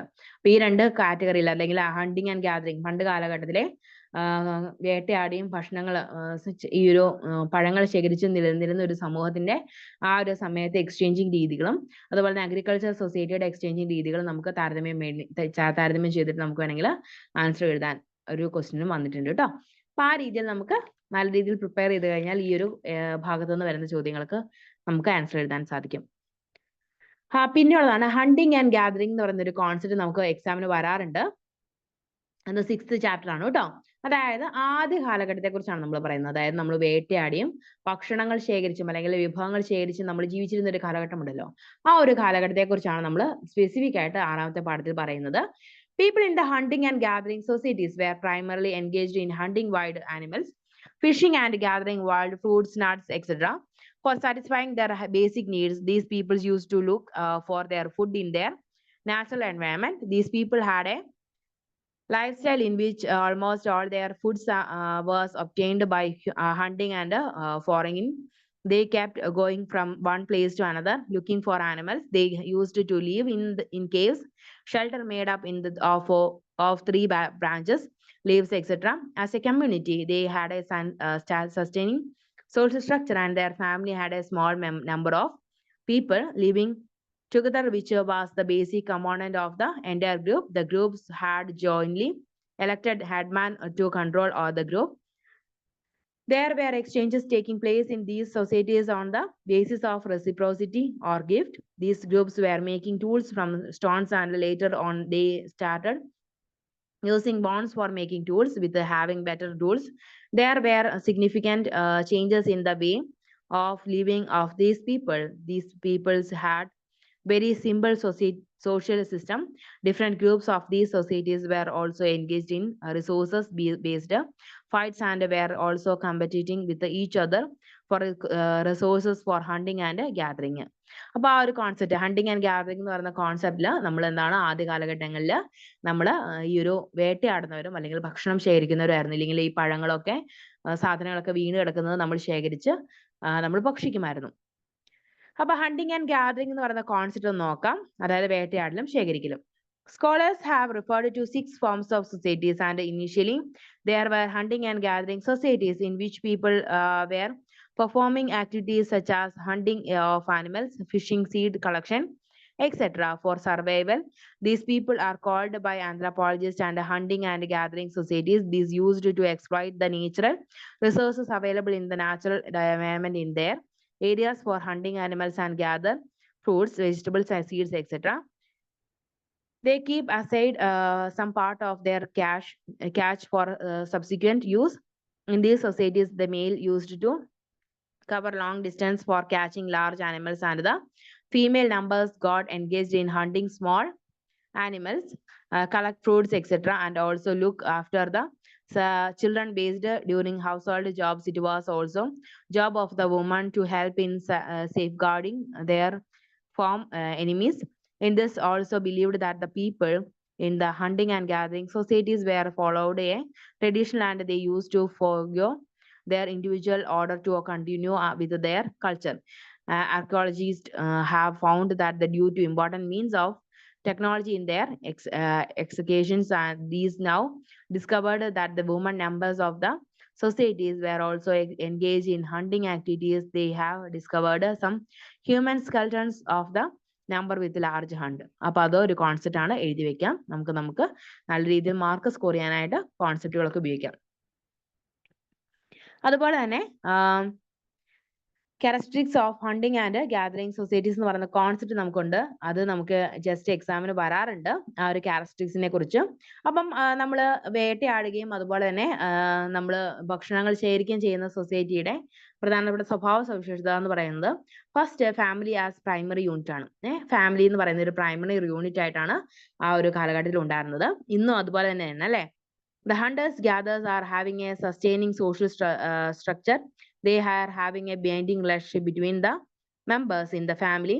There were small members of living together as the basic component of a society to which they are bound. These societies are some other social organization used to exist together in the hunting and gathering societies.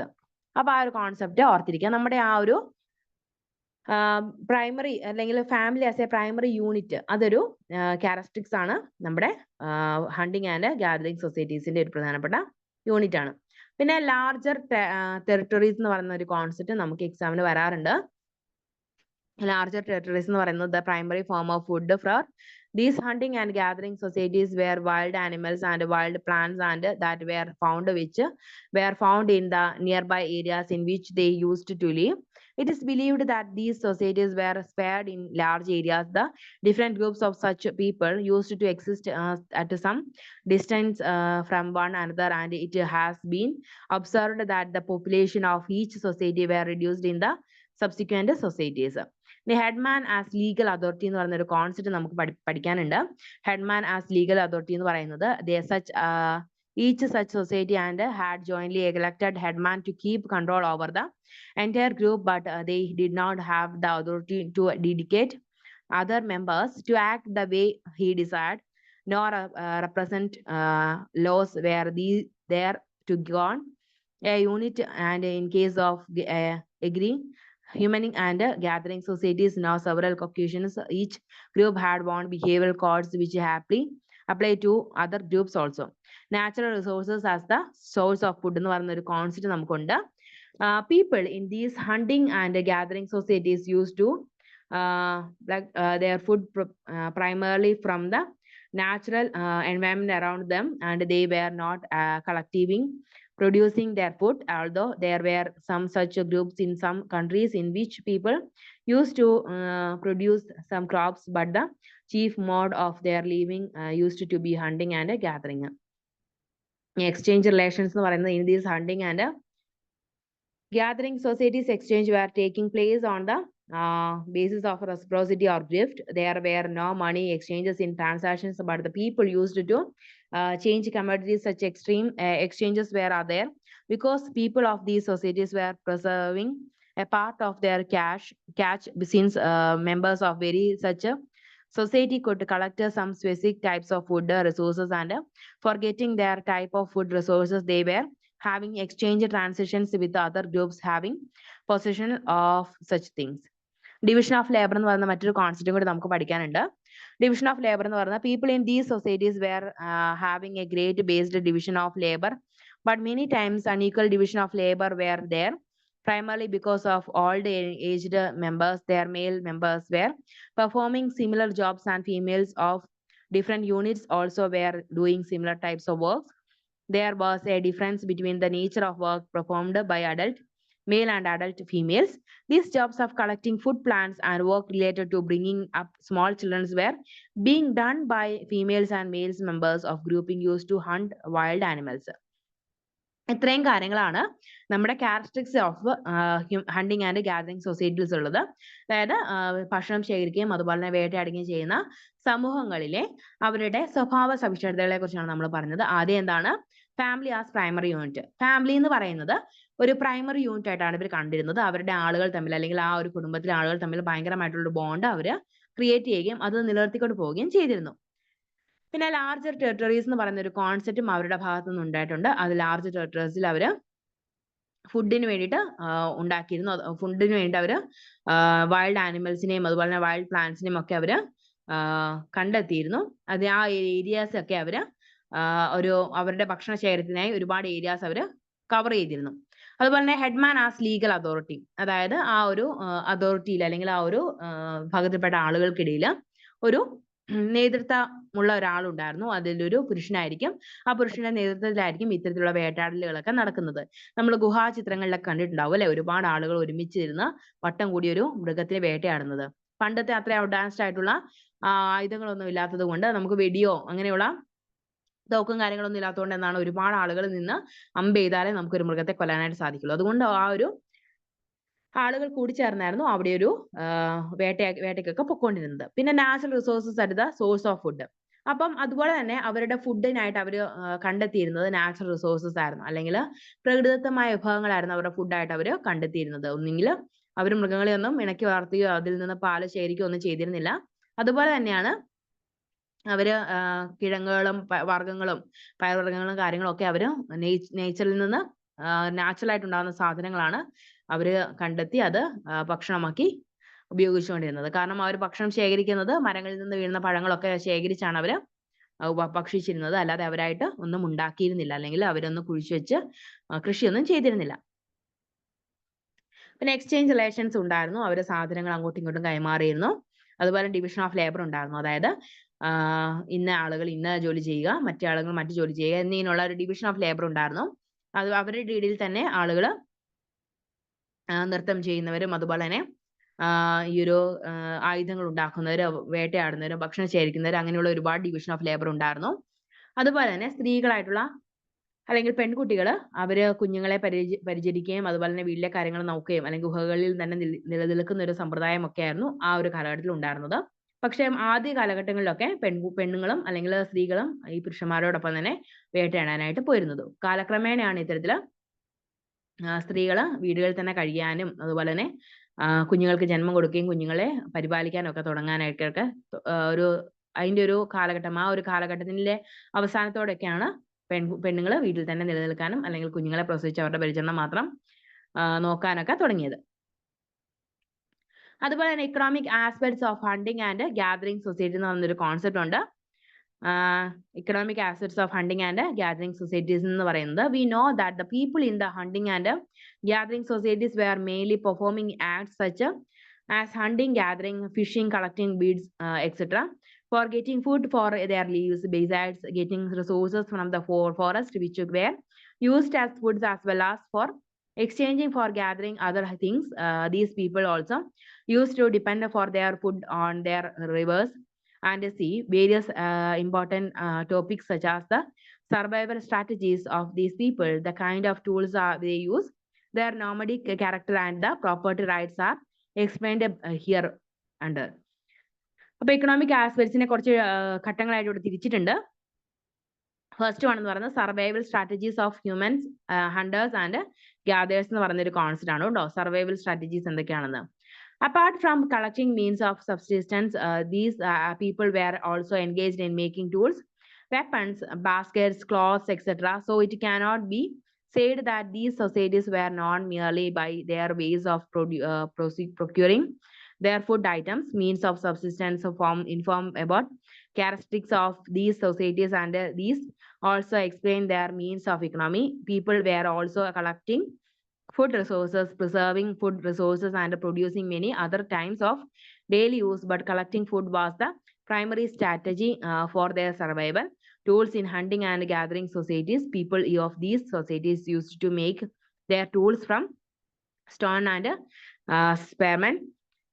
The time of these useful and cutting with their future improvements in tool making methods, they began to use bones for making tools, bows and arrows, hooks, etc. These helped in chaining the way lives of these people. These changes were different in the different historical periods. During the Paleolithic period, people had very rough tools than they had microlithic tools, Mesolithic period, and after this, the people had polished tools during the Neolithic period of history. And also believed that the hunter and gatherers were having tools made of metal during the subsequent periods. അപ്പോൾ ആ tools in hunting and gathering societies എന്ന് പറയുന്നത് concept ഒന്ന് ഓർത്തിരിക്കാം. ഇതെല്ലാം എന്താണ് economic aspects ആണ് കേട്ടോ. ഇപ്പൊ സർവൈവൽ സ്ട്രാറ്റജീസ് ഉണ്ട്, അതുപോലെ തന്നെ tools in hunting and gathering societies ഉണ്ട്. ആ ടൂൾസ് ഒക്കെ എന്താണ് നമുക്കറിയാം. ഈ ഒരു കാലഘട്ടങ്ങളായിട്ട് നമ്മൾ 4 കാലഘട്ടങ്ങളായിട്ട് നമ്മൾ പ്രാചീന കാലഘട്ടത്തിൽ തിരിച്ചിട്ടുണ്ട് അല്ലെ.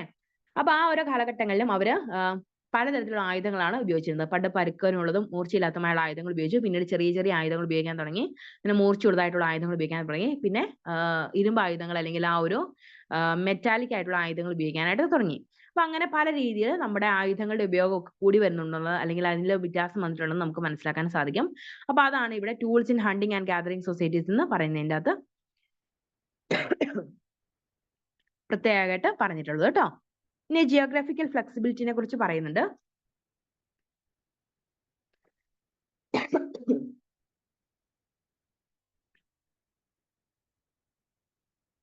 ഇപ്പൊ ജിയോഗ്രാഫിക്കൽ ഫ്ലെക്സിബിലിറ്റി എന്ന് പറയുന്നത് in the people in hunting and gathering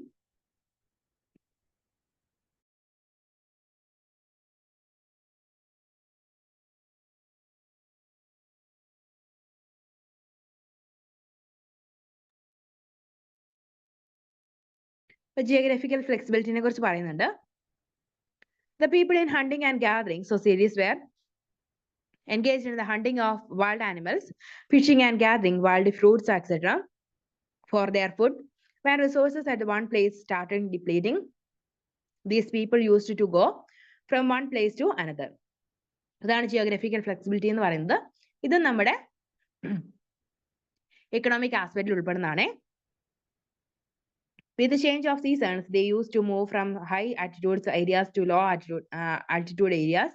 So this way, natural resources are these places did not get completely exhausted. The raiding mobility is caused because of deficiency of resources. അപ്പം പണ്ടത്തെ ആളുകൾ എന്ന് പറയുന്നത് ഒരു രീതിയിലും അവർ ആ ഒരു പ്രകൃതിയെ അമിതമായിട്ട് ചൂഷണം ചെയ്തിരുന്നില്ല. അവര് സീസൺസ് അനുസരിച്ച് പല പല സ്ഥലങ്ങളിലേക്ക് മാറിയിട്ടാണ് അവരുടെ ഉപജീവനം നടത്തിക്കൊണ്ടിരുന്നത്. അതായത് നമ്മൾ ഇപ്പോൾ ഉള്ള ആളുകളെ നമുക്കറിയാം അല്ലെ, ഒരു സാധനത്തിനെ പരമാവധി ചൂഷണം ചെയ്തിട്ട് അവര് അതിന്റെ ബെനിഫിറ്റ് എടുക്കാറുണ്ട്. നമ്മളാണെങ്കിൽ പോലും എന്താണ് കുന്നുകളൊക്കെ കൂടുതലായിട്ട് ഇടിച്ചു നിരത്തി നമ്മൾ മണ്ണെല്ലാം വിൽക്കാനായിട്ടൊക്കെ ശ്രമിക്കാറുണ്ട് അല്ലെ. പക്ഷെ അന്നത്തെ ആളുകൾ ഒരു സ്ഥലത്തെ റിസോഴ്സസ് കുറച്ച് ഉപയോഗിച്ച് കഴിഞ്ഞ് മറ്റൊരു സ്ഥലത്തേക്ക് മാറിയിട്ട് അവിടെയാണ് ചെയ്തുകൊണ്ടിരുന്നത്. അതുകൊണ്ട് തന്നെ ഒരുപാട് ആ ഒരു പ്രദേശത്തെ സാധനങ്ങളൊന്നും ഒരുപാട് ഇല്ലാതെ നശിപ്പിക്കപ്പെട്ടിട്ടില്ല. റൈറ്റ് ഓവർ നാച്ചുറൽ റിസോഴ്സ് എന്ന് പറഞ്ഞൊരു കോൺസെപ്റ്റ് ഉണ്ട്. അതിൻ്റെ അകത്ത് the hunting and gathering societies had members who used to be small in number. It is believed that these peoples used to collectively want the resources available in their respective areas and no one from any other hunting and gathering societies could lay his hands on the resources in the territory of some other societies. അപ്പോൾ right over natural resource എന്ന് പറയുന്നതും ഇതിന്റെ ഒരു concept ആണ് കേട്ടോ. അതുപോലെ തന്നെ social organisation of hunting and gathering society എന്ന് പറഞ്ഞൊരു കോൺസെപ്റ്റ് ഉണ്ട്. ഇതിന്റെ അകത്ത് the ways of sharing and available resources and relation among people determining the social organization of these people are explained here under simple social system. അതുപോലെ തന്നെ patterns of sharing food. ഇത് രണ്ടുമാണ് social organisation of hunting and gathering സൊസൈറ്റീസിൽ ഉണ്ടായിരുന്നത്. എന്താണ് simple social system എന്ന് പറയുന്നത്? Some scholars call these societies as being as original affluent society because they could satisfy their basic needs and were generally having a very simple social systems. There were different units in one another. One such society based on relationship and therefore they used to give more importance to their relationship by making combined efforts to survive. അപ്പൊ ആ simple social system എന്ന് പറയുന്നത് എന്താണ്? അവരവരുടെ basic needs മാത്രമേ satisfy ചെയ്യാനായിട്ട് നോക്കിയിരുന്നുള്ളൂ. അതുപോലെ തന്നെ അവരവരുടെ ആ ഒരു ബന്ധം നിലനിർത്താനായിട്ടുള്ള എല്ലാവിധ എഫേർട്ടും അവർ എടുത്തിരുന്നു. അതുപോലെ തന്നെ പാറ്റേൺസ് ഓഫ് ഷെയറിംഗ് ഫുഡ് എന്ന് പറയുന്നത് it is believed that members of hunters and gathers societies used to share their cash with the other members of the society as well as with the members of their other societies with who they had good relations. അതും നമ്മൾ ഓർത്തിരിക്കേണ്ടതാണ്. ഇന്നത്തെ പോലെ നമുക്ക് കിട്ടുന്നത് നമുക്ക് വേണ്ടി മാത്രമാണെന്ന് ഓർത്ത് പിടിച്ചു വെക്കാറില്ല. ആ പാറ്റേൺസ് ഓഫ് ഷെയറിംഗ് ഫുഡ് എന്ന് പറയുന്നത് കോൺസെപ്റ്റ് വളരെയധികം അർത്ഥവത്തായിരുന്നു.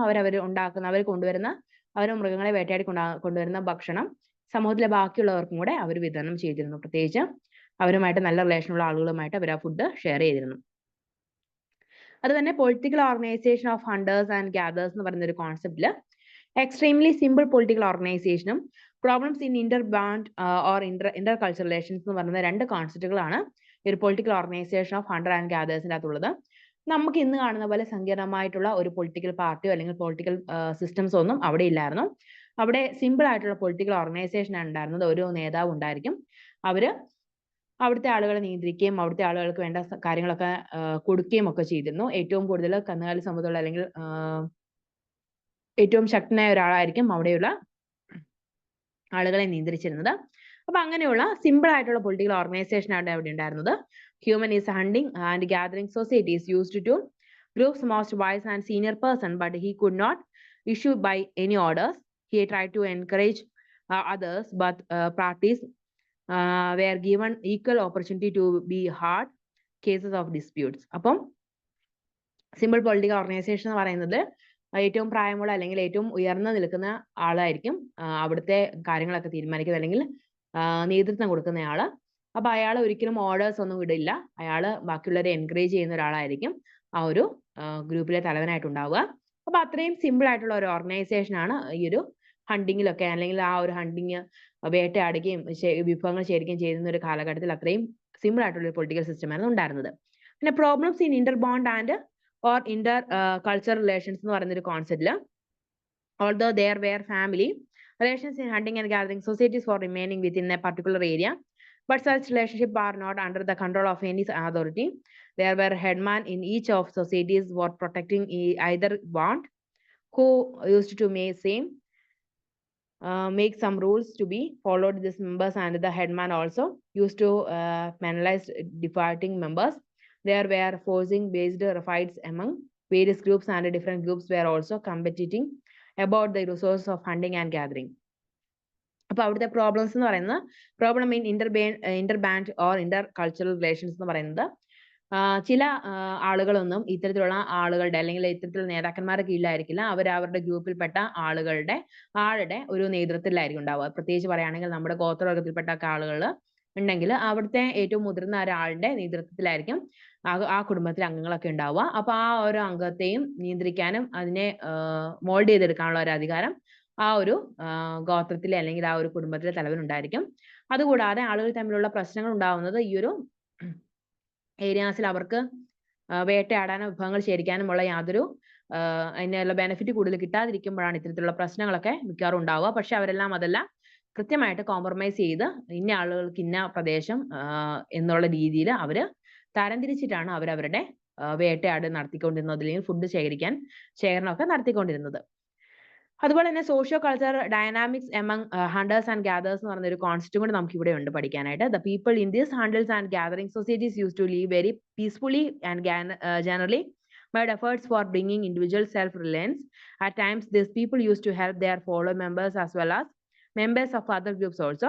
When there were fights between people to one group to between different groups, and specific punishments were there, these hunters and gatherers used to teach their children about respecting their headman. There were many others smaller hunting and gathering societies who did not possess any particular skills or for performing specific activities and with the help of preserved cultural practices. അപ്പോൾ ആ ഒരു members of such groups had learned to perform carving stones, bonds and artworks, but during the subsequent periods these artworks are remained consequent just too few persons and were lost, primarily because the protection of such cultural aspects were neglected. അപ്പൊ ഈ socio culture dynamics എന്ന് പറയുന്നത് ഒരു ഹണ്ടേഴ്സിനെയും അല്ലെങ്കിൽ ഗ്യാദേഴ്സിന്റെ അടിസ്ഥാനത്തിൽ പറയുകയാണെങ്കിൽ അവർ വളരെ സമാധാനപരമായിട്ട് ജീവിക്കുന്ന ആളുകളാണ്. ഒരിക്കലും അവർ തമ്മിൽ വലിയൊരു യുദ്ധങ്ങളോ ഒന്നും ഉണ്ടായിട്ടില്ല. അതുപോലെ തന്നെ അവിടെ ഓരോ ഗോത്രവർഗത്തിൽപ്പെട്ട ആളുകളും അവരവരുടെ മക്കളെ ആ ഹെഡ്മാനെ, അതായത് ആ ഒരു വിഭാഗത്തിൽപ്പെട്ട ഗ്യാദേഴ്സ് ആണെങ്കിലും അല്ലെങ്കിൽ ഹണ്ടേഴ്സ് ആണെങ്കിലും അവ ഹണ്ട് ചെയ്യുന്ന ആ ഒരു ഹെഡ്മാനെ അവർ പറയുന്ന അനുസരിക്കാനായിട്ട് അവരുടെ കുഞ്ഞുങ്ങളെ അവര് പഠിപ്പിക്കാറുണ്ട്. അപ്പൊ നമ്മൾ തന്നെ നമ്മുടെ അച്ഛനമ്മമാരെയൊക്കെ നമ്മുടെ കുഞ്ഞുങ്ങളെ നമ്മുടെ മാതാപിതാക്കളെ ബഹുമാനിക്കാൻ നമ്മൾ പഠിപ്പിക്കാറുണ്ട് അല്ലെ. അച്ഛനോട് മുതിർന്നവരോട് ഇങ്ങനെ പെരുമാറണം, തർക്കത്തിലൊന്നും പറയരുത് എന്ന രീതിയിൽ നമ്മൾ പറയാറുണ്ട് അല്ലെ. അതുപോലെ തന്നെ ആ ഗോത്രവർഗത്തിൽപ്പെട്ട അല്ലെങ്കിൽ ആ ഒരു ആദിവാസി വിഭാഗങ്ങളിലെ അല്ലെങ്കിൽ ആ പുരാതനപ്പെട്ട ആളുകൾ അവർ ആ ഒരു വേട്ടയാടുന്നതിൽ ഹെഡ്മാൻ ആയിട്ടുള്ള ഒരാളുണ്ടാവും. അവരായിരിക്കും മറ്റുള്ളവരെ എൻകറേജ് ചെയ്യുകയും അവർ നിന്ദിക്കുകയൊക്കെ ചെയ്യുന്നത്. അപ്പൊ അവരെ ആ ഒരു ഹെഡ്മാനെ അനുസരിക്കാനും അവരെ ബഹുമാനിക്കാനുമുള്ള ഒരു കാര്യങ്ങളൊക്കെ അവര് കുഞ്ഞുങ്ങൾക്ക് പറഞ്ഞു കൊടുക്കാറുണ്ട്. അപ്പൊ വലിയ രീതിയിലുള്ള തർക്കങ്ങളോ ബുദ്ധിമുട്ടുകളോ ഒന്നും അവരുടെ ഇടയിൽ ഉണ്ടാവാറില്ല. അപ്പൊ അത്രയും കാര്യങ്ങളൊന്ന് ഓർത്തിരിക്കുക കേട്ടോ. പിന്നെ ഇതിൽ നിന്ന് വരാൻ സാധ്യതയുള്ള ഒരു ക്വസ്റ്റ്യൻസ് എന്ന് പറയുന്നത് ഡിഫൈൻ ഹണ്ടേഴ്സ് ആൻഡ് ഗ്യാദേഴ്സ് എന്ന് പറഞ്ഞൊരു കോൺസെപ്റ്റ് ചോദിക്കാൻ സാധ്യതയുണ്ട്. അതുപോലെ തന്നെ explain how different hunting gathering societies could maintain friendly relationship with each other. അതും ചോദിക്കാൻ സാധ്യതയുള്ള ഒരു ക്വസ്റ്റൻ ആണ്. നമ്മൾ പറഞ്ഞു അവരുടെ ഇടയിൽ ഒരുപാട് ബുദ്ധിമുട്ടുകൾ പ്രശ്നങ്ങളൊന്നും ഉണ്ടാവില്ല, അവർ വളരെ ഫ്രണ്ട്ലി അപ്രോച്ചാണ് അവർ കൊണ്ടു നടക്കാറുള്ളതെന്ന് പറഞ്ഞു. അപ്പൊ അതിന്റെ കാരണങ്ങൾ നമ്മൾ പറഞ്ഞു. ഹെഡ്മാനെ അനുസരിക്കാനായിട്ട് അവരെ കുഞ്ഞുങ്ങളെ പഠിപ്പിക്കാറുണ്ട്.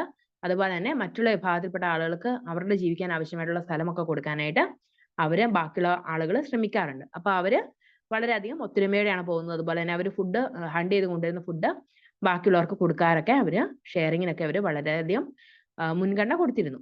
അപ്പൊ അതുകൊണ്ട് വളരെ ഫ്രണ്ട്ലി ആയിട്ടുള്ള അപ്രോച്ചാണ് അവരുടെ ഇടയിൽ ഉണ്ടായിരുന്നത് കേട്ടോ. അപ്പൊ അത്രയും കാര്യങ്ങളൊന്ന് ഓർത്തിരിക്കാം. അപ്പൊ ഇത്രയും ഉള്ളൂ നമ്മൾ ഇന്ന് ക്ലാസ്സിൽ പറഞ്ഞത്. ഒന്ന് നാളെ വരുമ്പോൾ ഒന്ന് വായിച്ചിട്ട് വരാം. എന്തെങ്കിലും ഡൗട്ടും കാര്യങ്ങളുണ്ടെങ്കിൽ നമുക്ക് ഇപ്പൊ ഡിസ്കസ് ചെയ്യാം.